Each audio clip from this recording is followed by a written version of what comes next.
അങ്ങനെ നമ്മുടെ അനുമോൾ ഫ്രൈ ഇവിടെ തയ്യാറായിരിക്കുന്നു. എന്താണെന്നല്ലേ, നമ്മുടെ ബിഗ് ബോസ് സീസൺ 7-ലെ ഇന്നത്തെ എപ്പിസോഡ്, അതായത് ശനിയാഴ്ചത്തെ എപ്പിസോഡ് കഴിഞ്ഞു. നമ്മുടെ ലാലേട്ടൻ വന്നിട്ട് ഒരു രക്ഷയില്ല. നമ്മുടെ പ്രമോല് കണ്ട പോലെ തന്നെ സൂപ്പർ എപ്പിസോഡായിരുന്നു. പെട്ടെന്ന് തീർന്നു പോയല്ലോ എന്നുള്ളൊരു സങ്കടം ഉണ്ടായിരുന്നു. നമ്മുടെ അനുമോളെ ഇട്ട് നല്ലവണ്ണം കുടഞ്ഞിട്ടുണ്ട്. അനുമോൾക്ക് മാത്രമല്ല, വൈൽഡ് കാർഡായിട്ട് വന്ന എല്ലാത്തിനും കൊടുത്തിട്ടുണ്ട്. ബാക്കി നമുക്ക് നാളെ എന്നാണ് പറഞ്ഞിട്ടുണ്ടായിരുന്നത്. കൂടുതലും ഇന്ന് സംസാരിച്ചത് നമ്മുടെ അനുമോൾ കഴിഞ്ഞ ദിവസങ്ങളിലൊക്കെ പറഞ്ഞ ആര്യൻ ജിസയിലുമായി ബന്ധപ്പെട്ട കാര്യങ്ങളെക്കുറിച്ചായിരുന്നു. അനുമോളുടെ ഭാഗത്താണ് തെറ്റെങ്കിൽ അത് അനുമോൾ സമ്മതിക്കുക തന്നെ വേണം.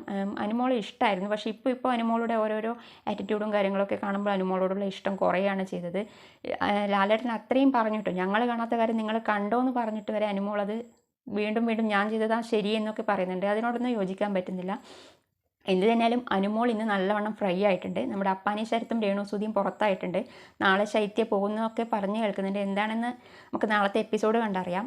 അനുമോൾ ഫ്രൈയെ കുറിച്ചിട്ട് എന്താണ് നിങ്ങളുടെ അഭിപ്രായം? നിങ്ങൾ അഭിപ്രായം കമൻറ്റ് ചെയ്യാം.